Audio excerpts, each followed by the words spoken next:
Hello, I'm the hardcore kid. Hardcore enough to review kid stuff. And so, after doing battle with the forces of evil, putting up with nude furries and such, it's about time I took a rest. Because today, we're having an epic crossover event! That's right, kid. And today's really special, for it's going to be about a film that was good enough to be a Disney hit, but also one to break Disney's ever-going winning streak. Now, recently I took a look at Cats Don't Dance, a film that was released on the same year as Hercules, but ended up winning the Annie Award for Best Animated Film.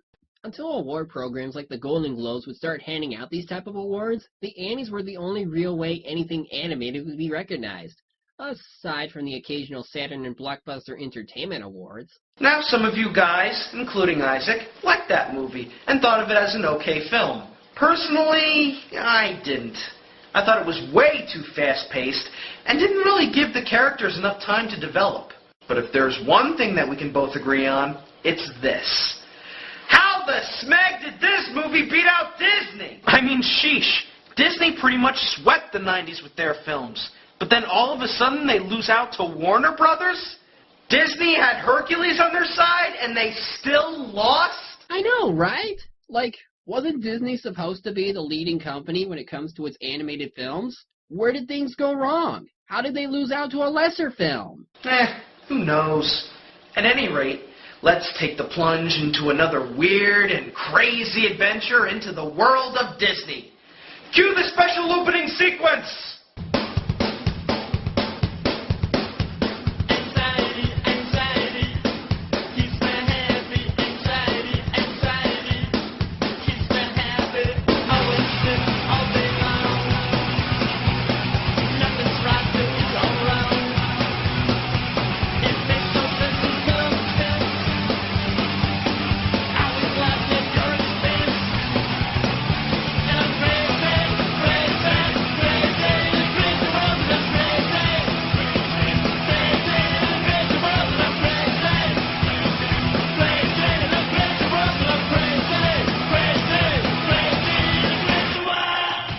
Starts off like any animated film based off real mythologies, with narration. Powerful gods and extraordinary heroes.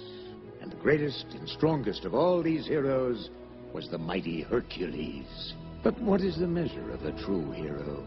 Now, that is what our story is about. Listen to him? He's making the story sound like some Greek tragedy. Well, that's generally what happened, right? We'll take it from here, darling. You go, girl. Back when the world was new, the planet Earth was down on its luck. Okay, when would gospel fit into this? Anyway, their little song sequence tells us that the Titans were causing chaos, Zeus kicked their asses, and they were sealed beneath the earth. Aside from that, I will say the song sequence is quite nice. Sure, it seems weird how they were even able to fit this kind of song in this film, but hey, I'll let it go. What do you say, kid? Kid? Kid! Kid! Huh? You were saying something? Ugh. So after that interesting song sequence about gospel truth, we cut to Mount Olympus, home of the mighty Greek gods. Jeez, look at this place. It looks so goofy with all those clouds. In any case, we get to meet all the Greek gods who have come to celebrate the birth of our main protagonist, Hercules. And the lucky parents of this cute little baby boy are Zeus, voiced by Rip Torn, and the lovely Hera. You know, from what I remember, wasn't Hera actually spiteful towards Hercules? You must be thinking of a different legend.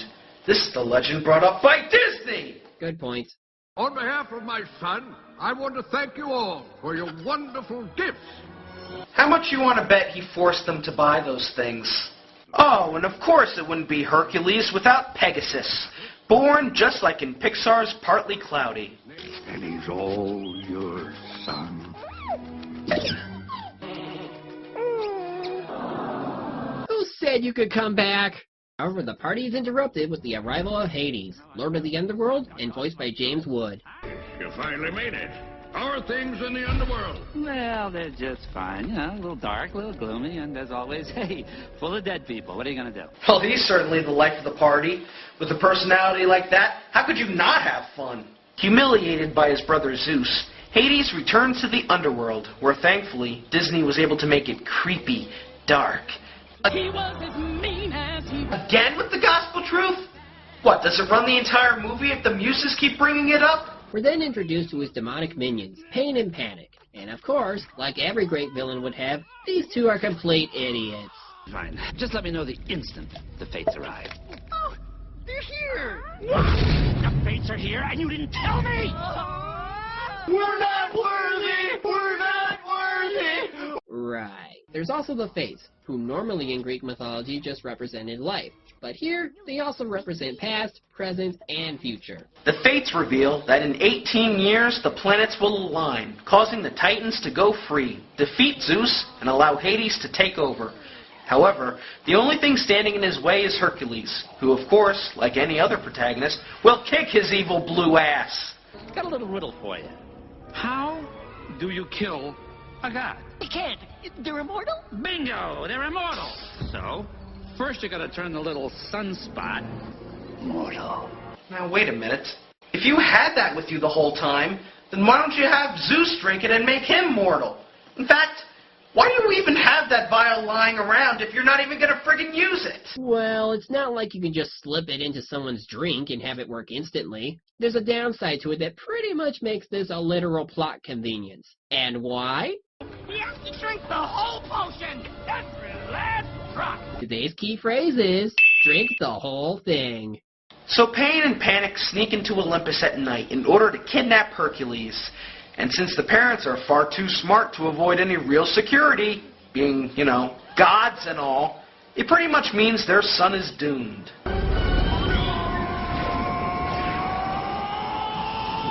No, you could still stop them. I mean, you're father of the gods. You see y'all and can warp anywhere you'd like. Like, in a flash, because you're god of lightning. Let them yell. It's not like anybody in these movies have any common sense. After landing, they proceed to chuck the vial of poison into Hercules. But thankfully, he's spared of drinking the last drop as soon as a young couple comes by. Is anybody there? Now.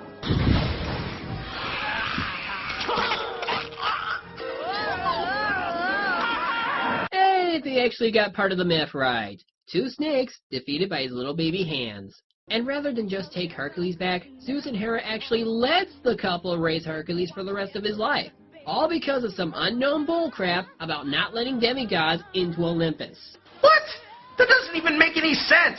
Especially later on when we see that he has god alteration powers at his disposal, just like Hades.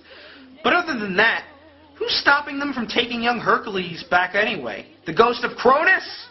Many years later, Hercules grows up to have the voice of Josh Keaton, and is also a young, helpful teen who worships society and is loved by everyone. No problem. Why, Hercules? No. I got it. Fine. You just run along. Or not. Hey, they should be lucky.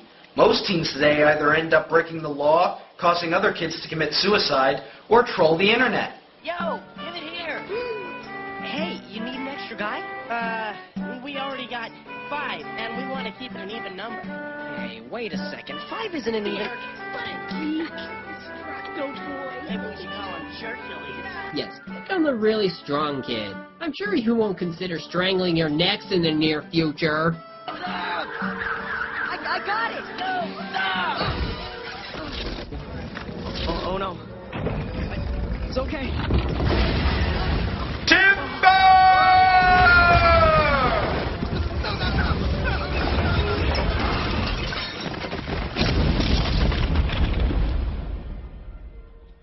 Look what you did. I'm warning you. You keep that freak away from here. Well, fine. See if he cares to save you anytime soon. Sometimes I feel like I really don't belong here. Like I'm supposed to be someplace else. And it's any wonder why he never bothered asking about this sooner. I mean, it's not like it's the first time he's been rejected by society. Anyway, this next song sequence is spanned throughout a few scenes, which is an odd way to go. I have often dreamed of a far-off place where a great, warm welcome will be waiting for me. I will find my way. I can go the distance. I'll be there someday. If I can be strong. Ah, yes. The sweet sound of a guy who can sing his own vocals without the music overlapping him. Of course, it's weird how this song extends through several more scenes, but meh, I can dig it. So his parents tell him about how he was found, and that he was related to the Olympian gods somehow. So he heads to the Temple of Zeus to get answers. And when he does...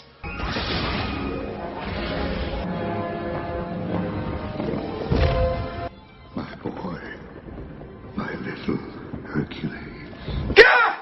Anyone else getting Night at the Museum 2 vibes? So just to verify, the Father of Gods can bring all sorts of chaos and destruction to the world, can even fuse his soul into statues. And yet he can't just physically appear like any god could. Also, as the kid puts it, Zeus can give and take god power from people, which means everything can be solved right now because he could just give Hercules the god power needed to go home.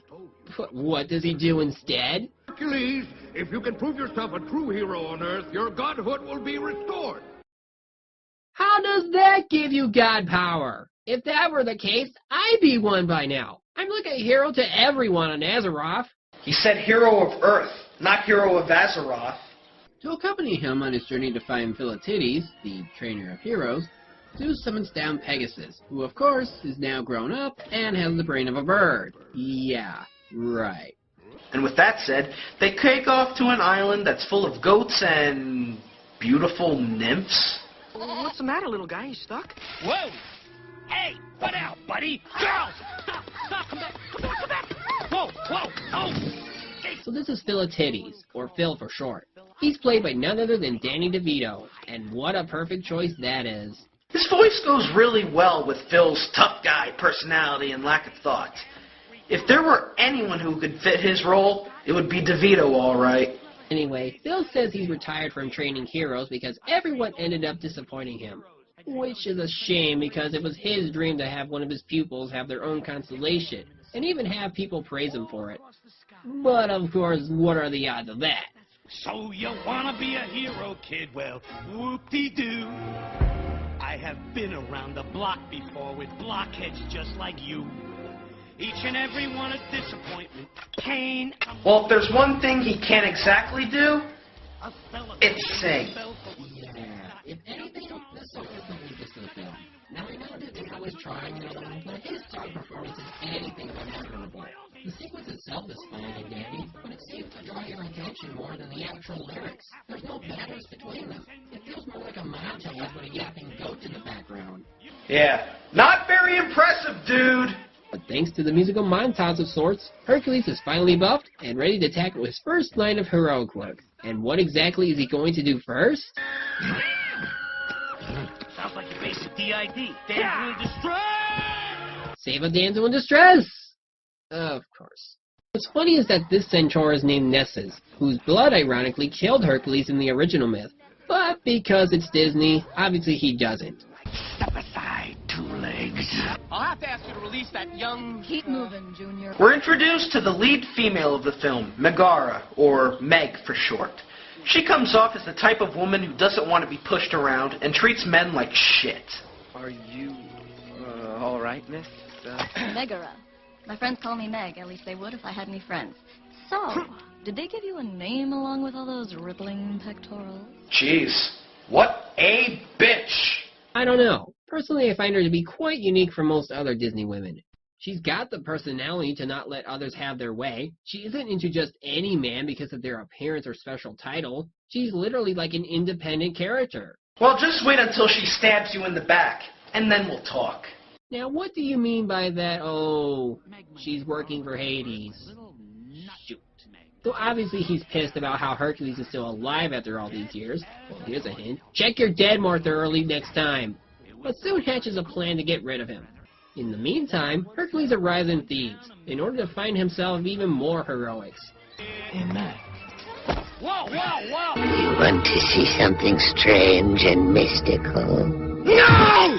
So he offers his services to the people, but they flat out reject him like anyone would. But thankfully, chances come in the form of sweet, wonderful Meg. Two little boys, they're playing in the gorge. There was this rock slide, a terrible rock slide. They're trapped. I have this terrible fear of...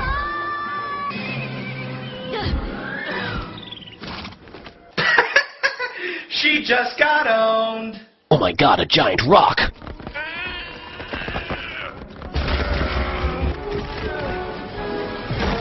Jeepers, mister, you're really strong. Not even a giant rock can defeat the mighty Hercules. Can nobody stop him?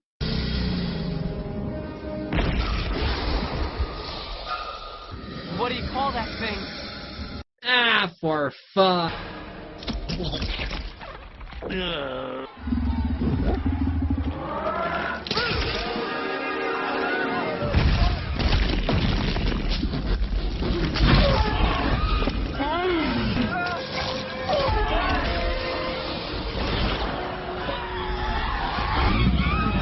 So, now that he's pretty much boned here, he does what most heroes would do at this point, and commits suicide.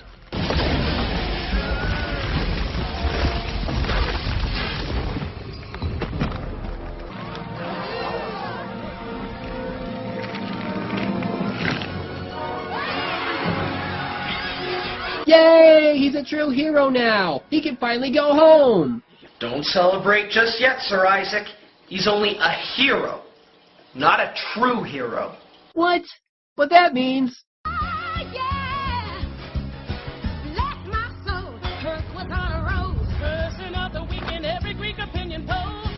What? So now he's pretty much acting like a pompous celebrity. So what?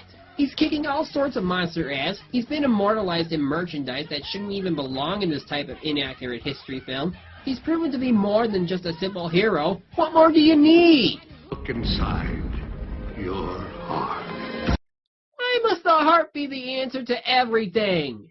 So if the planets almost aligned, Hades decides to send Meg out to see if she can find any weakness to Hercules. And this is where we learn that Meg at once sold her soul to Hades in order to save her boyfriend, who would end up rejecting her, which would then explain why she's so harsh. Well, I guess I could feel for that, but it doesn't exactly change my overall opinion on her. She's still a bit too hard on someone who is still yet to show any signs of betrayal. I mean, look at him! He's a freaking Boy Scout! So after a brief scene with Hercules getting a pep talk with Fel, Meg shows up when no one else is looking and persuades Hercules to go out with her. Now this is exactly what I'm talking about. Two eventual lovers going out together, getting to know each other, and learning a thing about one another, while leading to a more convincing shipping. Something that Warner Brothers could have easily have done if they actually spent 20 more minutes with their film. Oh, why couldn't you have been better? Sometimes it's better to be alone. Nobody can hurt you. Stop this, before we... Alright, break it up! Break it up! Party's over! Ooh! Cock-blocked. What follows is probably one of the film's better songs. Who you think you're kidding? He's the earth and heaven to you. Try to keep it hidden. Honey, we can see right through your girl. You can't deceive it. We know how you're feeling, who you're thinking of. No chance, no way, I won't say you don't know. Now this is what you call a love song. Susie Egan does a great singing job with Meg. The lyrics are nice and catchy, and the sequence is full of lovely imagery. You could even argue that it's the universal love song to any relationship like this. I wouldn't know about that, but I do agree, it's pretty damn good. But watch as the mood quickly changes with the arrival of Hades. While Meg claims Hercules has no weaknesses, Hades, however, has found the one weakness no main character can be without. Their girlfriend. Always gotta be the girlfriend. Prior to this, though, Phil mistakes Meg for actually working for Hades and tries to warn Hercules about it. All while Pegasus gets distracted by... My God, it's a My Little Pony Deluxe! They're gonna sweep the world with their cuteness and... Oh wait, it's just Pain and Panic. What a relief. So Phil tries to tell Hercules about Meg in the only way Danny DeVito could. Trash talk. She's a fraud! dead. She's none but a two-timing, Stop it! no good, lying Shut up! Obviously, he's too deep into her to even listen to his own mentor, which will come to bite him in the ass in just a few moments. Ah, there he is. Name is Hades, Lord of the Dead. Hi, how you doing? Hey, I'll need a few seconds, and I'm a fast talker, all right? Obviously.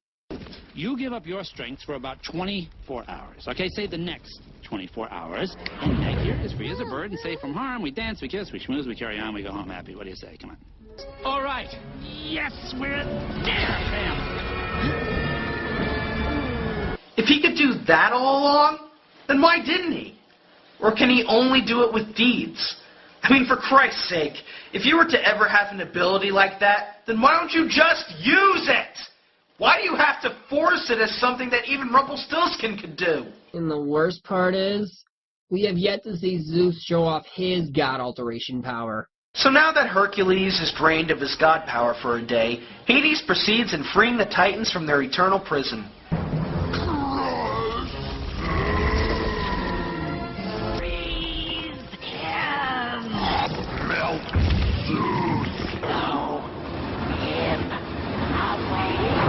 And then we'll hang him, and then we'll kill him. Yeah! I say we let him go! No!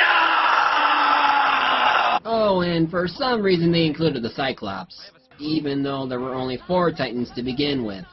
Either way, he gets sent by Hades to destroy Thebes while everyone else is attacking Olympus. Bound by his heroic calling, though, Hercules goes out to fight the Cyclops, while Meg goes out to find Bill. And as for Olympus, well, it's about to get rocked. Hard. Sound the alarm!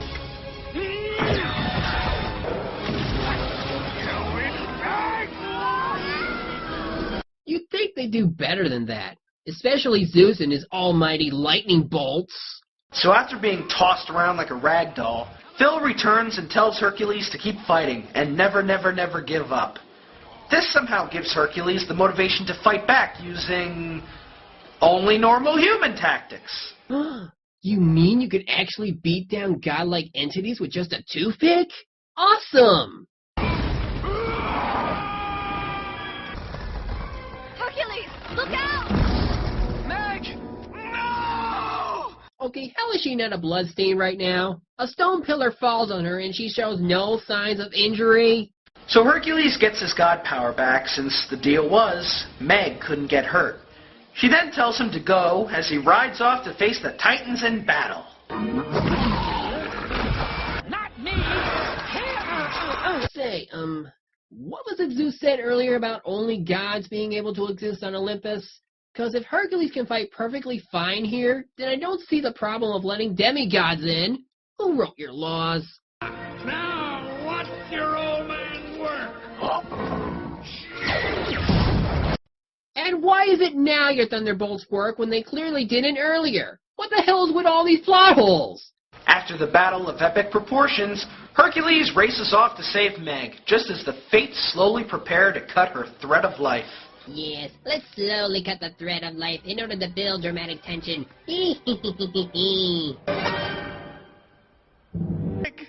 No.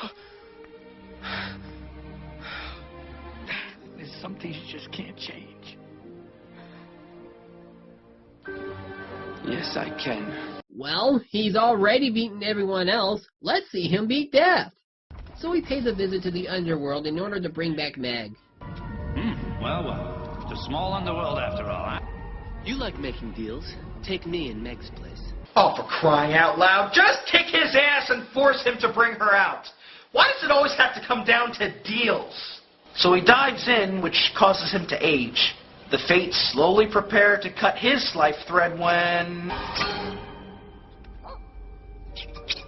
What's the matter with these scissors?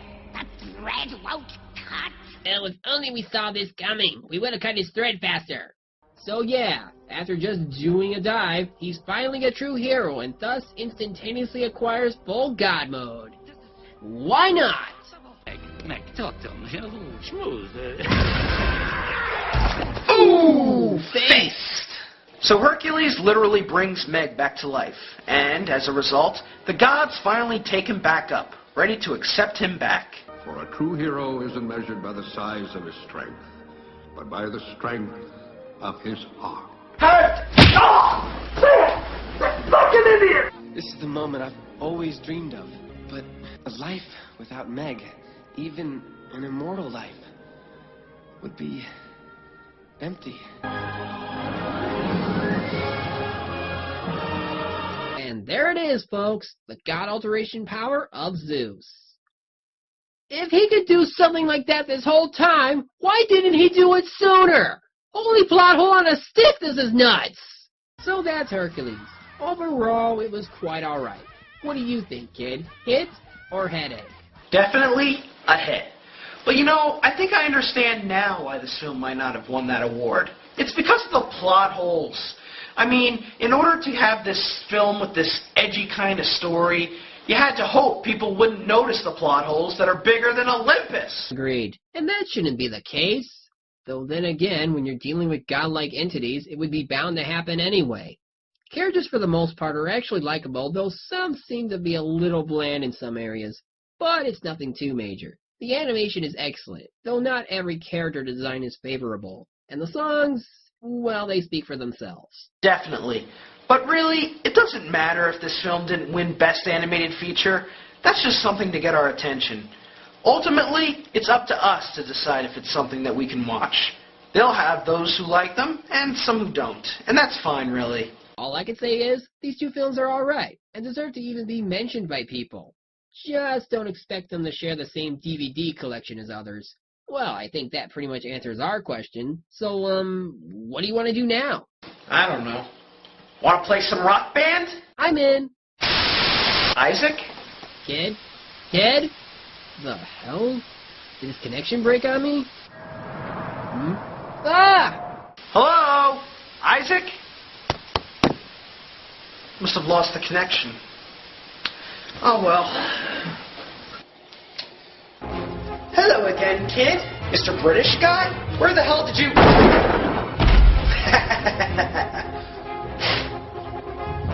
Nobody fucks with the British.